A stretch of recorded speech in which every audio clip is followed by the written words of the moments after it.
Bet on Bears fans, another edition of the Chicago Bears podcast coming your way. Is that the great Jonathan Hood I see on the other side? We got a Bears pod for you today, ladies and gentlemen. Jay Hood, what's going on, my friend? I'm not even the great Jonathan Hood in my own household, but thank you very much for the introduction. I mean, listen, you're always the great Jonathan Hood to me. You're a Jonathan that has to take out the trash at home. I get that. Right after the podcast, it's as if you are in our South Shore abode. That's exactly right. That's next. I get that. There's nothing like, being Pat the designer all day and then coming home and my wife's like, Pat, you got dishes tonight. It's like, all right, I'm back home. I got the dishes. Don't worry about it. Oh, the life of being a star, Pat. Of being a star. I don't know about star. I don't know. Well, what I mean is star within the confines of what we do until we step out of the building. Now that I will agree with. Appreciate you guys for tuning in, showing love. Hit the like button, subscribe to the page, leave a 5-star review. Y'all know what to do. We have a very interesting topic for today's episode.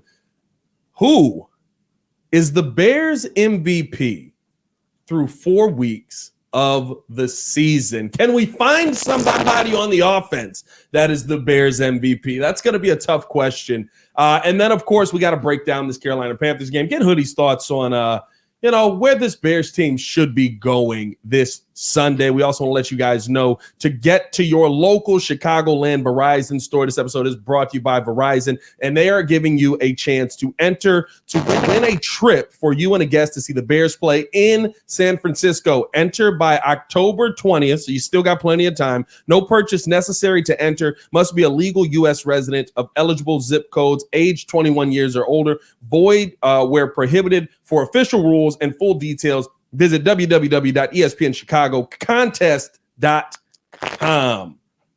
All right, Hoodie, let's have a little fun. Let's talk a little Bears, my friend, because we've now seen 4 weeks of football. And dare I say, there are some very star-level players that we're seeing on this team. When you look at the first 4 weeks of the season, who is your Bears MVP right now? Well, it's a great question, and that's why we broached it on the show this week for 5 burning questions I did with Cap. And I asked him who's the most valuable Bear, like MVB or MVP. MVP, I like that. Yeah, and the reason why we did this is because it tells a story of exactly, if you take somebody off this Bears roster today, would that team collapse? And we really didn't come up with a definitive name. So I said Jalen Johnson because I think that pound for pound, I'll use a boxing analogy, that he's the best player on the Bears roster. So Cap says, well, I think it might be Jaquan Brisker. And Waddle said, well, it probably should be like Andrew Billings. I think Don Miller also said Andrew Billings, and people said Javon Dexter. I think it tells a story of exactly where this Bears team is, in which there's 2 things that are missing. You don't necessarily have a most valuable Bear because everyone, a lot are on the same wavelength, meaning that it's not bad. It's not great. It's just that everyone is trying to gel together on both sides of the football. And that's good because there's a lot of room for improvement. The other thing is, Tom Thayer said to us on Thursday on Cap and J Hood that there's a need for an alpha in the locker room. That says something too, right? I mean, that shows you, Pat, that from 3 wins to 7 wins, you're trying to determine who you are. How do you define Bears football? And I think it's still to be determined. And that's not necessarily a bad thing. Yeah. The only thing that I would push back on is there's not one that rises above the rest. I think that this defense is a very different defense. We're asking very different questions if Andrew Billings doesn't change everything about who he was as a player. And not the personal side, not the attitude, not the mindset. But Andrew Billings has a 7-year career. What has he been known for 6 of them? Run stop guy. This guy's going to stop the run. You're not going to be able to run through him. Andrew Billings, per PFF numbers, PFF as I like to call it, right now is a top 20 defensive pass rusher in the NFL. Based on the numbers, one of the top 20 guys in the league. And this is not just on defensive interior guys. This is on, you got Montez Sweat on the list. You've got Micah Parsons on this is everybody on the defensive line. He is one of the top 20 in the NFL right now. He's pass rushing at an elite level. I don't know if I've ever seen a player change his entire identity of who he is like we've seen Andrew Billings do. And if he doesn't do that, Hoodie, I don't think we have a pass rush. I think we have what we had last year, where Montez Sweat's good.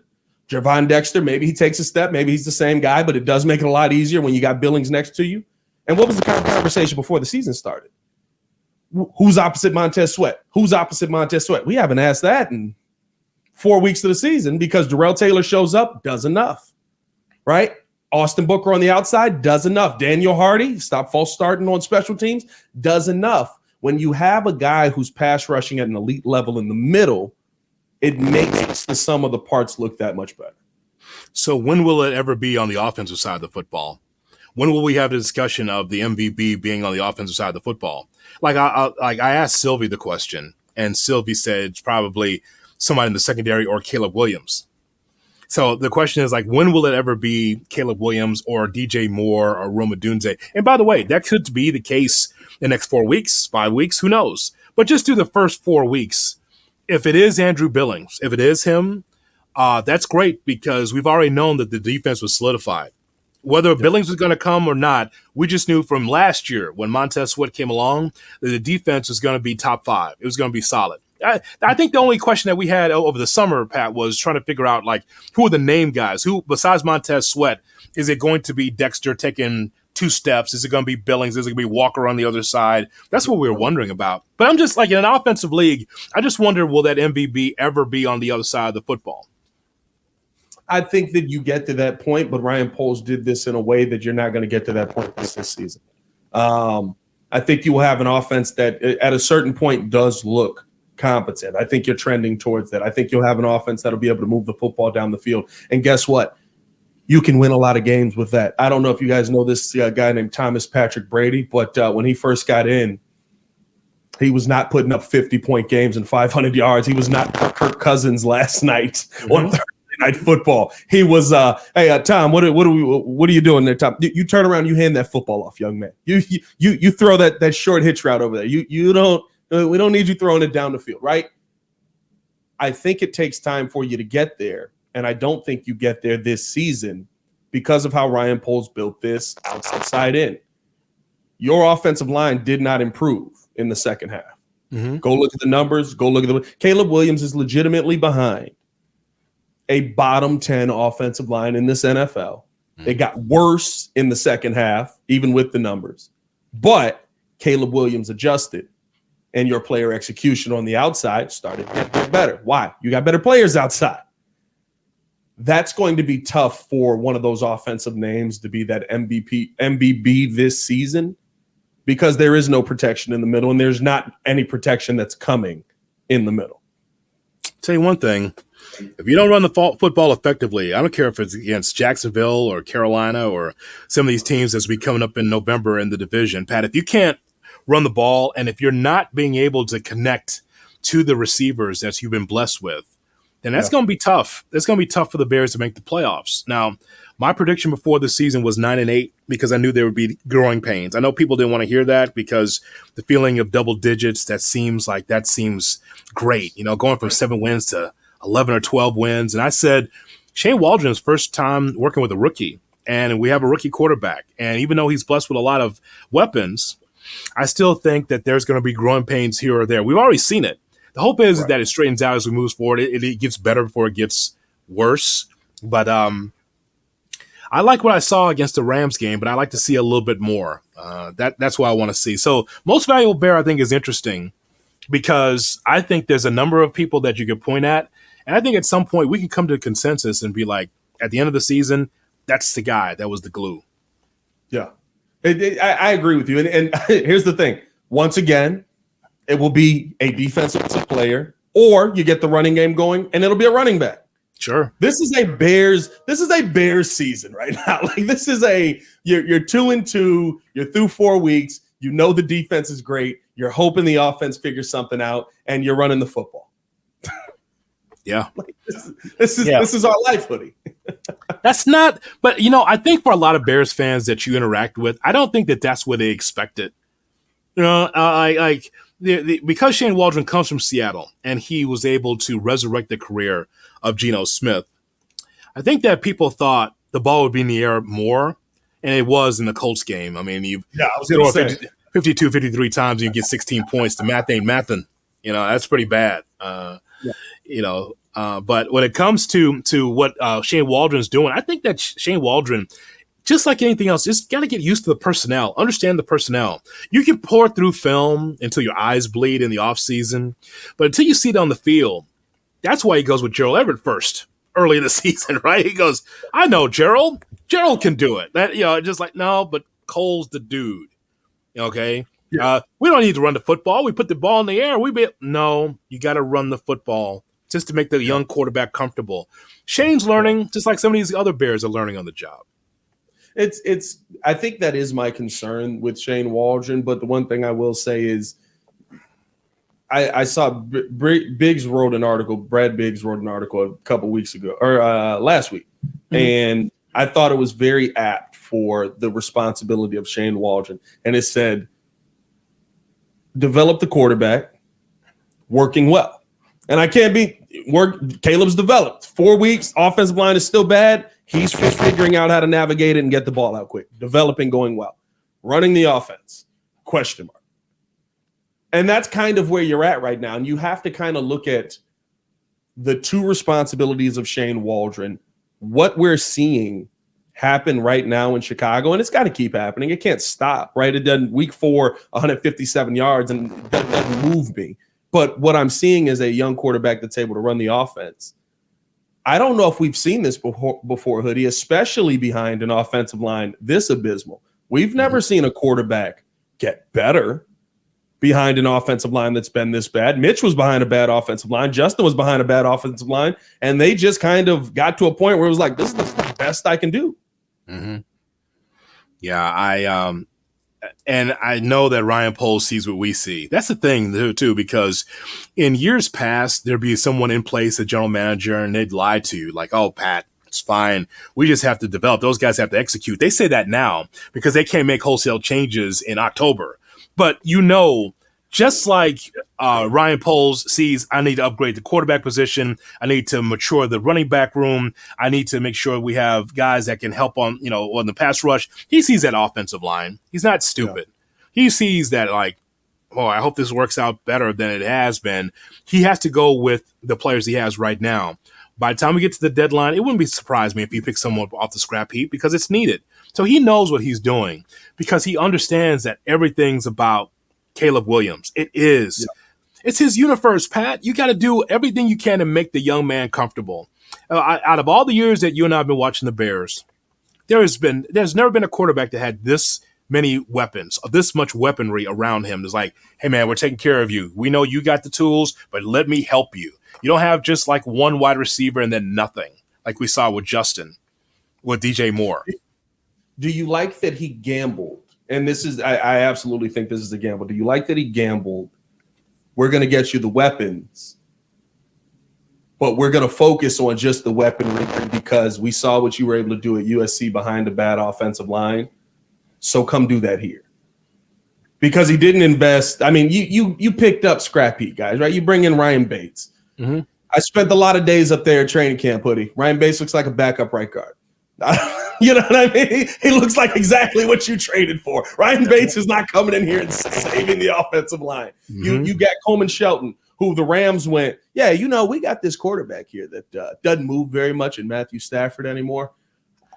We don't want you protecting him anymore. You know what I mean? Like you picked up guys that were on the heap, so you're like, all right, yes, you address some things with depth, but having depth that's not good is still not a good situation to be in. Do you like that he gambled on, okay, Caleb, even if this line ain't great, I know that you can figure things out behind it?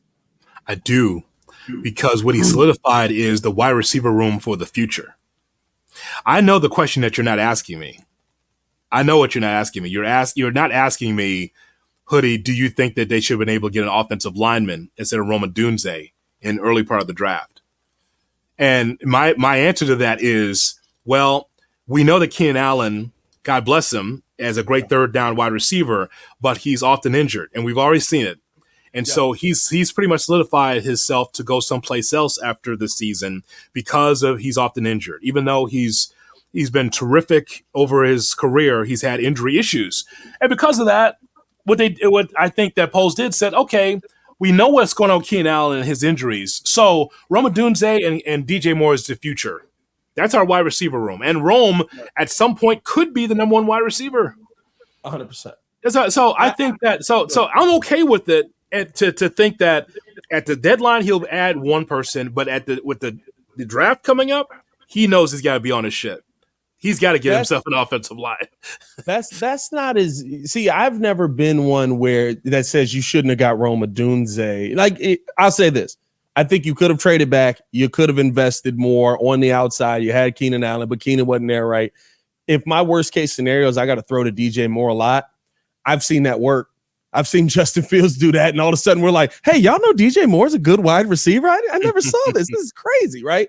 But the thing for me that Ryan Poles did is, and I've said this a couple times on the pod. I said this on the post game show as well on ESPN 1000. Ryan Poles didn't take a swing. There's nothing worse in baseball, hoodie, with the baseball playoffs going on. You got a runner on third, bottom of the ninth, 2 outs, 2 strikes, and you watch strike 3 go past you.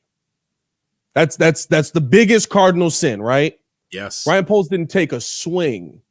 He stood in the plate and he watched offensive lineman after offensive lineman go past them, and the bat stayed on the shoulder. My solution was, you've got this Carolina pick. What are you going to do with it? You're probably going to draft an offensive lineman.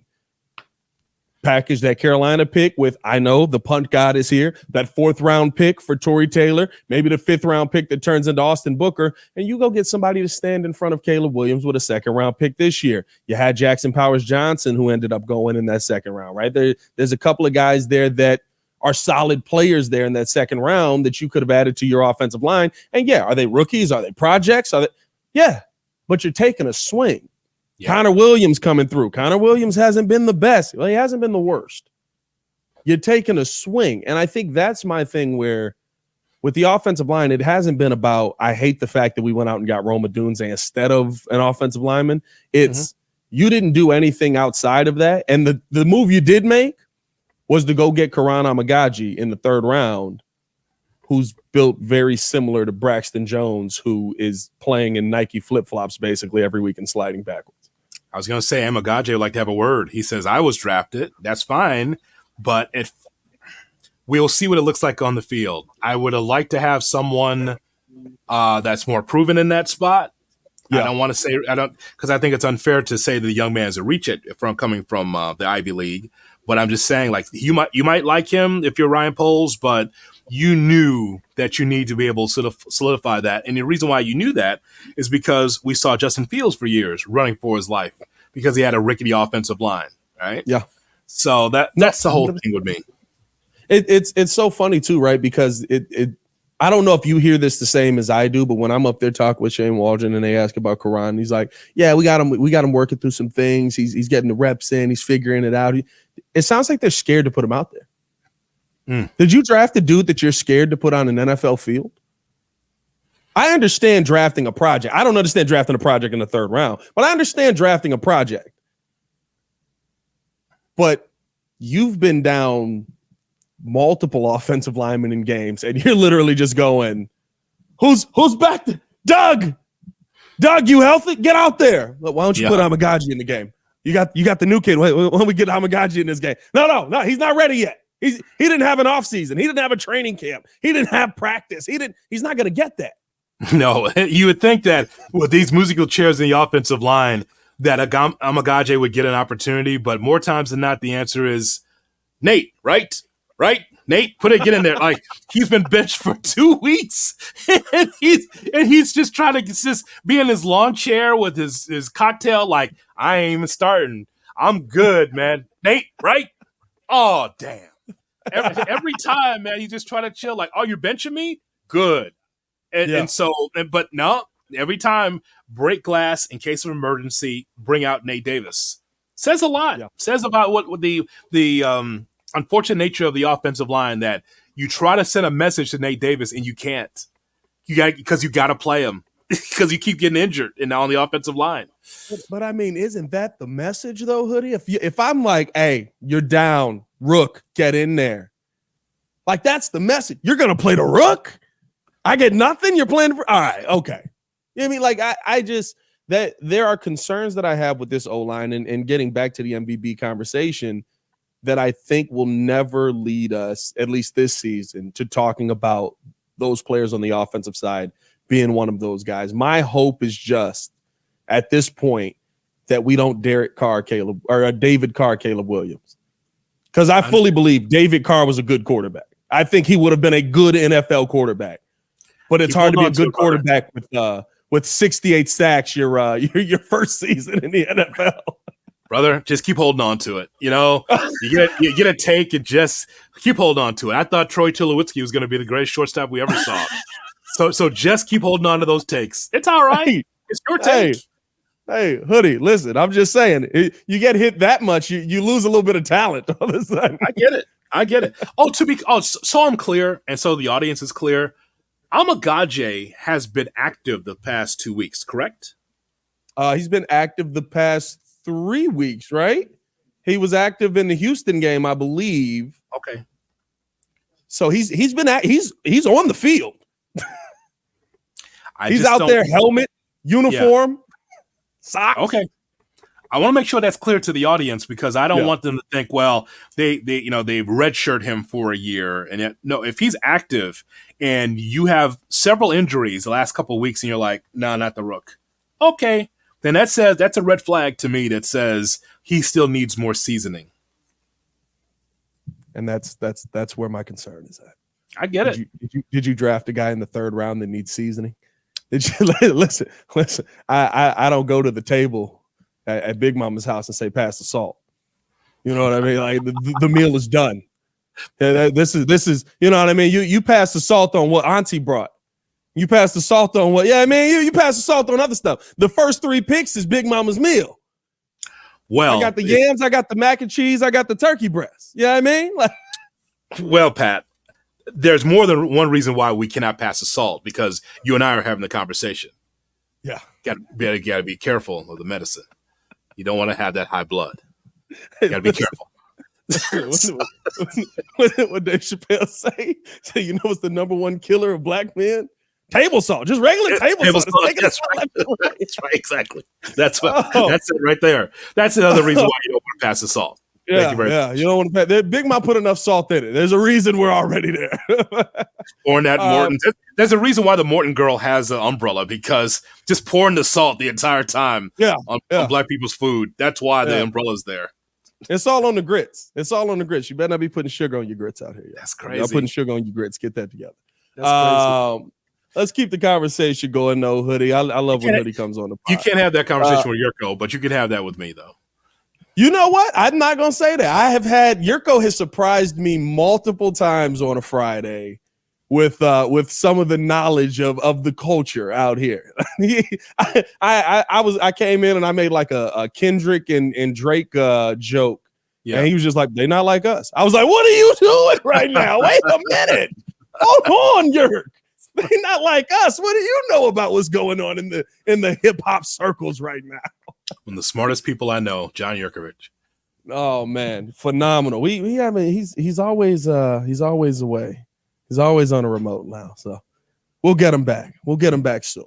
But while we're here, we got Hoodie here. We're having a great time. Let's keep the conversation going because we do have a game coming up this week versus the Carolina Panthers. That is dare I say it, Hoodie. I can't figure out a way that the Bears find a way to lose this. Now, with that being said, that does not mean that they can't, because I said the same thing about Indianapolis. But there is one threat to me that will be there probably a good chunk of the day that I think the Bears can't handle or will struggle a little bit handling. And it is the Andy Dalton, Xavier Legette combination that seems like it's figured something out. Just because he's going to be on Tyreek, we saw how Tyreek struggled against Nico Collins, another big body wide receiver, and what he was able to do against Tyreek. It was 120 yards, a touchdown, and a nasty route in the end zone. When you look at this Carolina game, are you at all concerned that the Bears will bear this? No, I'm not concerned, but there's certain aspects of the game that I am concerned with head coach Lou Canellis, or is it Dave Canellis, that we look forward to seeing here. And that is whether or not Carolina can run the football on the edges, whether the short passing game will happen, because one thing about this Bears defense, it's bend don't break. That's what it is. It's like, okay, we're gonna get gashed here and there. We're gonna get gashed over the middle because of a misassignment or a lack of gap discipline, but we're not going to just get beat down. That's not going to happen. So I think that Chuba Hubbard is going to be a key for Carolina to run on the edges in the short passing game. Between the tackles, no, because the defense for the Bears is an iron. It's an iron, fence. You're not going to be able to get through there. But I think that that's a concern. And for QB1, Andy Dalton, you're right. He has to be able to get it to Leggett. And I think that there's going to be some spots there where he could be able to get some soft spots in front of the secondary and back of the linebackers to be able to get some yardage. But as far as beating the Bears defensively, not a concern. But QB1 is going to come back in, the red rifle, and we're going to see what happens as he has his revenge game against the Bears. He is the gift that just keeps on giving. I absolutely love seeing Andy Dalton run out there. Dare I say, I watched that Panthers game last week. Got a little Bears PTSD when he had to scramble out to the left. I was like, whoa, Andy, calm down. We don't want to put the young kid back out there in an unprepared situation, Andy. You know what it is, Pat? I know that some people don't like when I try to give a perspective, not necessarily a take. I don't do those, but as far as a perspective, and the perspective is this. The perspective is I'd rather be the Bears than the Panthers. I'd rather be the Chicago Bears, where you're ascending, going in the right direction, I believe, as a team, even based on roster composition and how you build towards something, than this outfit that's coming in here to Soldier Field. See, that thing there is like we're having people this week on ESPN Chicago, like Albert Breer, who's as down the middle as anybody. He pretty much said on Tuesday, I don't think that Bryce Young can play. Who says that openly? Like, you and I could say it. We didn't play in the NFL. Like, that guy doesn't look like he could play. But Albert Breer, and because I asked him, I said, is this a situation with Andy Dalton where the veteran is showing the young guy? And he's like, no, I don't think Bryce Young can play. Damn. I mean, that's shutting down a young man's career before he even really gets going for 2 or 3 years. He's like, I don't think pretty much, Albert, I'm just paraphrasing. You can go back and listen to it. I've never heard him so blatant pretty much say, you can close the book on this young man. It's over. Damn. I think what's tough about Bryce is, right, it's the results that happen. I sat there, right, when Bryce got benched, I think we all were on the same page. There's no way he can win there. Offensive line isn't good enough. The run game isn't getting going. Chuba Hubbard hadn't played well, right? Like, you're like, there's no way this kid can win. I'm glad they benched him. Don't hurt him. Trade him away. Let him go do something. Then you see Andy come in. And all of a sudden, the offensive line can block. Not just good, Hoodie. They graded out as one of the best offensive lines in the NFL last Sunday. Gets the ball out, doesn't he? You know what he's doing. All of a sudden, Chuba Hubbard's 111 yards and a tutty. You know what I mean? All of a sudden, Xavier Legette, who's been basically dead back there in his rookie year for the first 3 weeks, he's got 6 catches for 80 yards. Deontay Johnson, who we haven't heard of, I didn't even know he was on the Panthers. I had missed that news completely. I was like, when did he leave the Steelers? All of a sudden, he's got life. You know what I mean? Like, he's got life. I'm catching touchdowns left and right. It was like, ooh. Maybe it was Bryce. Like, I've never seen something change so quickly on a narrative. I mean, look, I didn't like him I liked him okay in college because it's college. And so with my college football eyes, I'm watching him on Saturday. He's like, he's serviceable. He's good. But he gets to the NFL, and I know you saw that meme like I did this summer. He got his backpack on, and you don't know if that was a ball boy or the quarterback. He's so little. Turns sideways, can't see him. Like that, it's like this little guy here is the quarterback of the football team. Like, I'm no dream killer. I'm just saying that I saw a guy holding the football like he's in college, like, holding it for 3 seconds and getting killed. And he gets the ball out because he knows if I hold it more than 3+, 3.5 seconds, I'm dead. So there's a symmetry there. It won't happen on Sunday, but I've seen it already with Andy with Carolina. My favorite thing from last season was when the Bears played the Panthers last year. J-Mac calls me right after the game because they were in Carolina. So he calls me after the game, and we were getting ready to do the post-game show. Mm-hmm. And he goes, "Dog, I'm like 5'8", 5'9". You know what I mean? I'm not short. Bryce Young looks like a child." He said, "I was standing next to Bryce.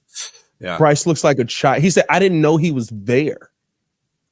Wow. And I was like, wow, he's that small? He said he was in it was the warm-up. So he's just in like his compression shirt, pants, all of that.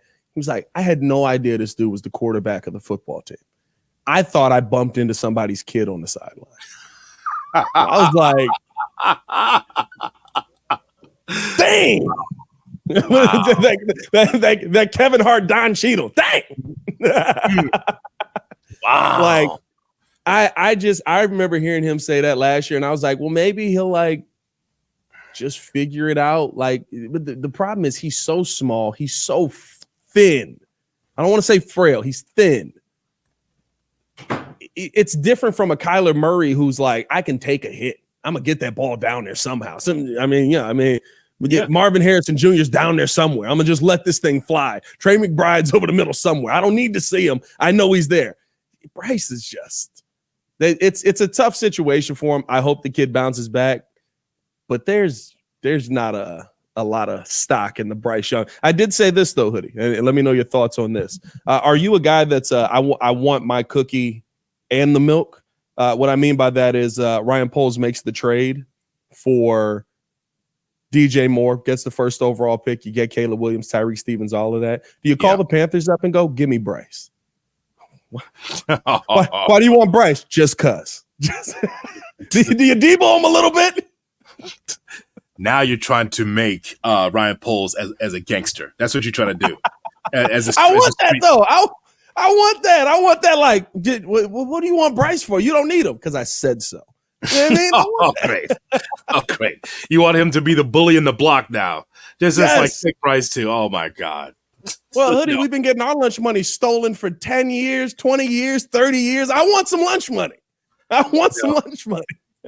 49ers should trade for him and just make him out of a star. That's what you just put him in the 49ers system. He just becomes a star. Just run this system. And all of a sudden now you're an MVP. Why don't you just do that for us?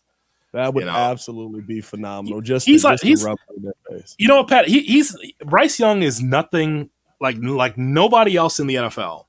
Because usually you would say, all right, Bryce, you just need a new address. If you're part of this team, then you could. Like, it's not like you could be the backup to like the Ravens. You know what I'm saying? Like, it's like you're not a reasonable facsimile of Lamar Jackson. You know, you're not. You can be the backup to what they have in Arizona. Like, I'm not even sure where he fits, but the hope is that he plays. That means the defense really get after Andy Dalton. And boy, oh boy, that would be an easy victory for the Bears. I would love it. And not to say I don't want Andy to get hurt. I'm not putting that on him. But if you – oh, Hoodie, we're not wishing injuries, Hoodie. Hey, man, this organization retired. They sunset Andrew Luck. You do recall this, right? Yeah. He hung it up against us in that preseason game. He goes, I don't want it anymore. He was done, man. He retired after the Bears knocked him out. That's what I want. I want to go back to the old days where the Bears are just knocking quarterbacks out, retiring on the spot. You want that Brett Favre where he just hits the ground. He's like, it's over. That's what I want. I want to solo everybody. That's what I want. What is your prediction for what we're going to see this Sunday? And do you have a score prediction? I do, sir. I believe the Bears will win the ball game by the score of 28-13. Oh, we are in lockstep, Hoodie. Exactly the score I said. I said Andy will get it. 100% said it yesterday on the podcast. I said Andy will get a touchdown to Leggett because I think he's going to beat Tyreek. That'll be his one, and they'll get field goals the rest of the day. Yeah. This defense is too good. What do you foresee from Caleb Williams in this matchup? this will be the best game that he's had this season. And I'm not saying that it's not going to be Kirk Cousins with over 500 yards. And Come on, it's not that. No, it's not going to be that. And if we don't, and by the way, if we do get that, that's controversy on Monday. It's like, it is, right? Because no way that we can enjoy that as Bears fans with him just balling out. But it's like, hey, it's great, but he didn't run the football. I don't understand. 500 yards is great, but what about the running game? Like, it's going to be that because that's how it always works, right? I believe in incremental success, and I believe that the Chicago Bears with Caleb Williams, they'll get even more comfortable, more elite passes, more elite throws. But here's the thing I don't expect. I'll fade this whole thing with DJ Moore because this has been some craziness this week because I think that it's not the media as much as, people on social media is trying to be able to have a divide between DJ Moore and Caleb Williams. And I don't think that that's the case. DJ is like any other wide receiver. Give me the ball. That's his whole thing. He doesn't want to be this guy that's running routes and not getting the ball. And when you do get the ball, it can't be 10 yards over my head. We just got to get on the same page. It's not a controversy. It's a conversation. That's all it is. It's a conversation. We just have to get on the same page. If we want to get to the playoffs, Caleb, you've got to be able to hit me when I'm wide open. I've got this much space against my DB. Hit me. Don't throw it 10 yards over my head. Don't do that to Rome. Just get into a pattern and a rhythm. So I will fade the whole thing of DJ Moore getting 15 targets and 2 touchdowns just because they had the conversation. I think that DJ Moore do well, but this is a game for Cole and for Rome Odunze, I think. Because I bet the defense and their room is going to be like, hey, there's controversy with DJ Moore. He's demanding the football. They had a conversation about it in the press. Okay, while you double DJ, let Rome cook. Let Cole cook. Let somebody else be able to get the football. And whatever it takes. Yeah, no, I agree with you. And listen, the context is important in that. And people were reacting to the quote and not the question, and also how he said it. The question I asked them was, does the conversation you had get you on track? And then later on, I asked him, how did you feel about being lined up against the linebacker? And he said, what any wide receiver that Tom Waddle has a linebacker standing in front of him. Tom Waddle's probably looking at it going, get me the ball. Yeah. I may not be the fastest dude on this field, but I'm faster than him. Yes. That's any wide receiver ever. We're in a great spot. Get me the ball in this moment. I have the best matchup on the field. And he literally said, I hope you see it. And he's laughing the entire time he says it. And I know, so when you read the quotes, right, it's like when you get a bad read in court.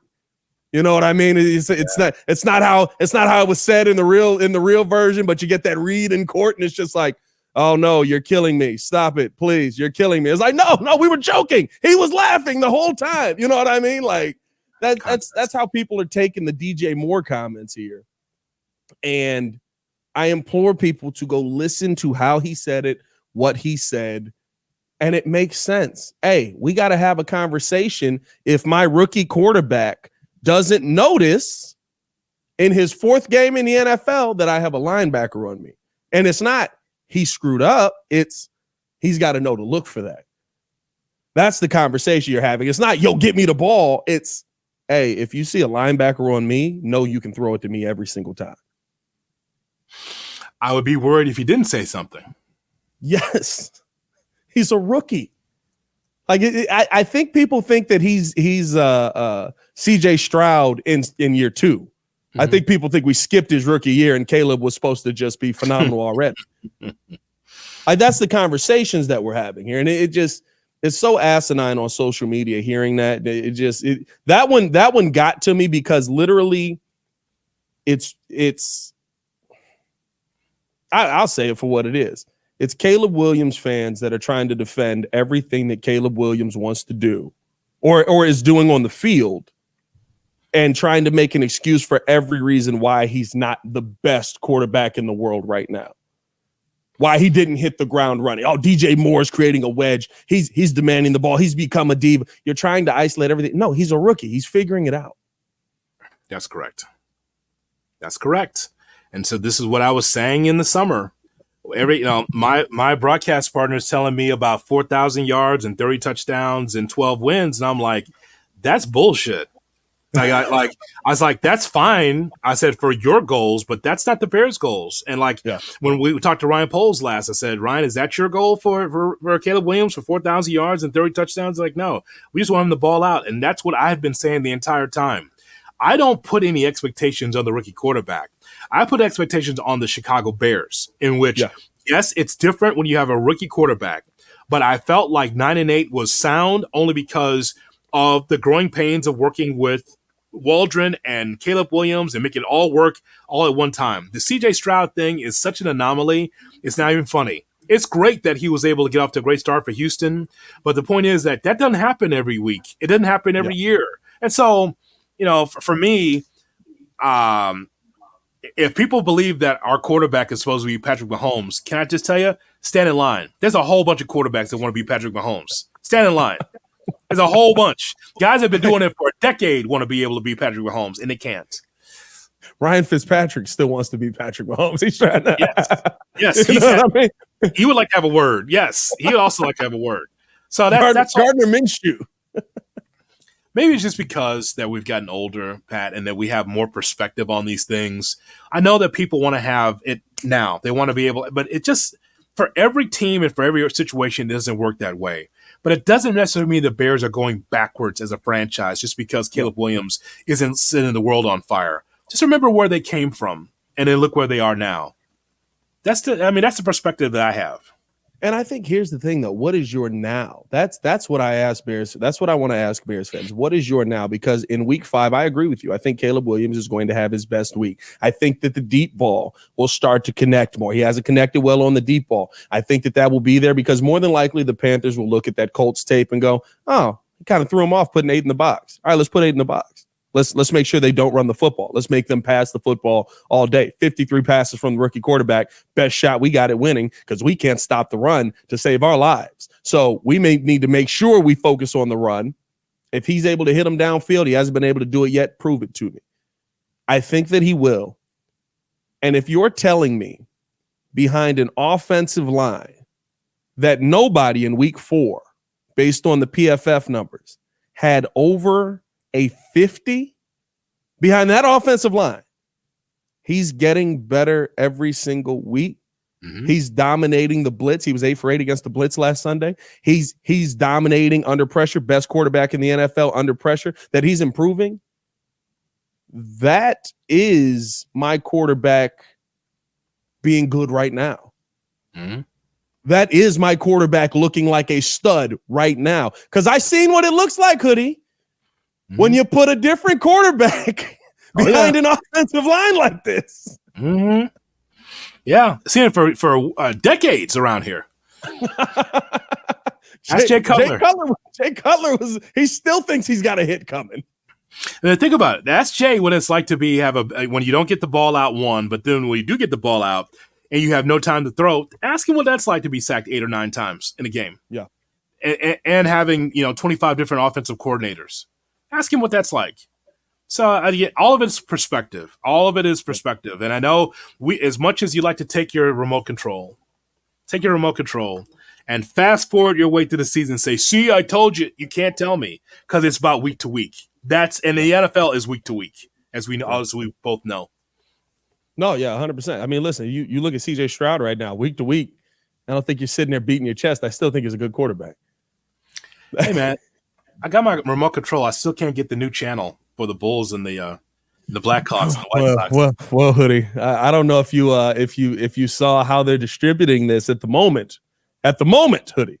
If you want to go back to the 1980s, you can go out and get a nice little antenna and hook that up to the TV. And I believe it is channel 62.5 on the antenna. You can watch the Chicago Sports Network. You know what I'm going to do instead? I'm just going to watch your old Bulls recaps on YouTube. The Bulls live calls? You're just going to go back? I'm just going to go back and watch your play-by-play of the Bulls. That's what I'm going to do. Good enough. Same losses.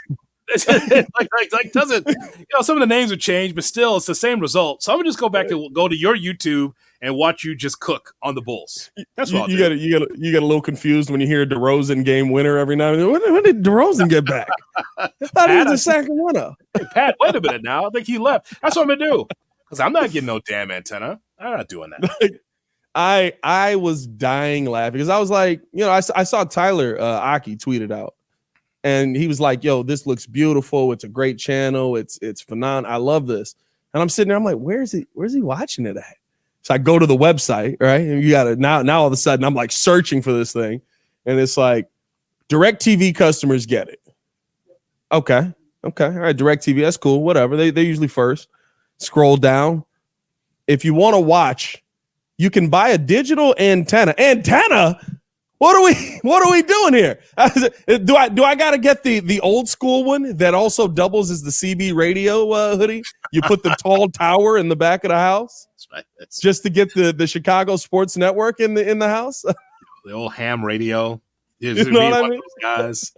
Breakout 1 2. 1 2 1 2. Chicago White Sox game, please. Check 1 2. I don't want to do that. then you hook that up and you're just sitting there going, is that Len? I could have just listened to this on the radio. Wait a minute. That's my minute. That's my point. I'm not going to be doing this nonsense. Get your shit together. My God, man. But thank God. Thank God it's the NFL that we have to worry about this, because we could find our Bears games when we need to. Thank goodness that they don't have to deal with this local nonsense that's happening here in Chicago. I can watch my Bears games on channels that I get and networks I get. How about that? Yeah. Yeah, the NFL is giving it to us in too many different spots. I'm sitting here. I'm still not used to Amazon Prime hoodie. Every Thursday, I swear, I go to my TV. I'm on YouTube TV. I'm like, where the heck is the game? Oh, it's Thursday. God dang it! Give me a second. Right. Log out. And and then last night. So a little password sharing going on in the Moranzoni household. A little password sharing happened. I go to log in. Pops has changed the password because he can't remember it. We're on time 16. He's just adding numbers to the end of what the original password was. That's funny. I'm sitting there. I don't know the numbers anymore. I'm texting. I'm like, yo, what's the password? I need the game. That's how I say he's gonna have the passwords the way he wants to have the passwords. That's how I understand. Every 3 months, he literally just goes, I just forgot it. And I'm like, it's the same thing every time. How do we forget it? We just add a different number. Man, oh man. But at least I can find my Bears, man. I'm really excited about what the future, and I don't mean the future like next year. I'm talking about this year. I'm excited, Pat. I'm excited about what's happening with this Bears team. I know that people are kind of on pins. Some people are on pins and needles. I'm not, man. I'm just looking forward to seeing just progress every week. And if you do take a step back, how do you take 2 steps forward? Whoever they're playing. This whole college football schedule that the NFL put together for the Chicago Bears, this whole non-conference schedule into the conference schedule in November is very interesting, because this is a time where you should eat. You should be 2-0 these next couple of games going into the bye. I'm excited about how the offense can open up and get comfortable with one another and then move forward, because in this whole non-conference where you're playing St. Mary's of Minnesota and you're playing Little Sisters of the Poor, and you're playing, Albany State. Let's go, man. The conference is right around the corner. Vikings are good, and Lions have always been good, and the Packers are trying to figure things out. You don't want to be that team that's ass out. You want to be on the same level, competing on a strong level against those other teams in the NFC North. So I'm excited about what's happening. As a Bears fan, that's all I got. It's hope. And listen, I'm excited about the fact that, to your point, there's not an offense on this schedule that scares me versus defense. Correct. There's not an offense I look at that I'm like, we can't handle that.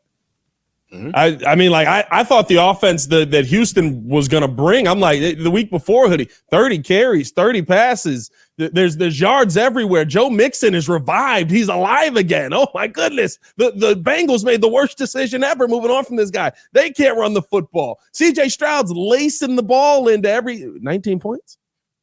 Yeah. Wait a minute. Oh, what happened to all those weapons? Stephon Diggs is there. Wait. Oh, Diggs, 1 catch? Yeah. whoa, there's not an offense on this schedule that scares me. And what I think is so beneficial now to this defense is you have an offense that's starting to move in the right direction. You have an offense that's starting to figure out how to navigate it. Mm-hmm. And in having that, you're giving your defense something that a Bears defense hasn't had probably since the 80s, an offense to complement it. Yeah. So I'm ready. We'll see what ends up happening. I'm ready to go. We'll see what ends up happening, man. I appreciate you coming on, Hoodie. I appreciate you rocking with us as always. Always welcome back on the pod. This is now 3 pods in a row. We've gotten your audio right. That first one was a little shaky. We're figuring it out there, Hoodie. We were figuring things out. Year one, yeah, I mean, but we've got it on track. We've got the offensive line built up here, Hoodie. We've got good cameras, good lights. We're good. We lost one light during the pod, but don't worry about that. Leave Eric alone. He's trying. Leave him alone. I just come in here some days and Eric's like hanging from the ceiling, putting something new in. He is the hardest working man in this building. This dude, I don't know if you know. I don't know if you noticed about Eric. He built his own house with his own hands. Did you know this? He built his own house with his own hands. I mean, so I'm telling you, he's more than just a handyman. That guy could build a house for you by himself. He should have his own show on the home garden channel here. I mean, he could do it by himself. I don't know why they have these crews and construction people and hammers in it. Eric could do it just like that. Put a home up quickly. We vlog the whole thing. He's like, "Hi, I'm Eric Ostrowski. Welcome into Eric's Corner." He's great. I mean, he's a throwback, man. They don't make him like Eric Ostrowski anymore. I'm just telling you right now. They don't make him like Eric anymore. The best. Yeah, and he did 90% of it with one ankle. He just got the ankle fixed. So now he's back. You know what I mean? He was doing it all with one ankle. Appreciate you coming on, Hoodie. You're gonna get us fired. You're gonna get us fired. You're gonna get us fired because we're late for a meeting. You and I. We got to get up out of here. Content call is happening. Appreciate you guys for tuning in and showing love. Hit that like button, subscribe to the page. Leave a 5-star review. Y'all know what to do. Y'all stay safe out there, Chicago. Bear down. One love for Jonathan Hood. It's your boy Pat the Designer back at it again. Peace. Yes, Craig. Go ahead.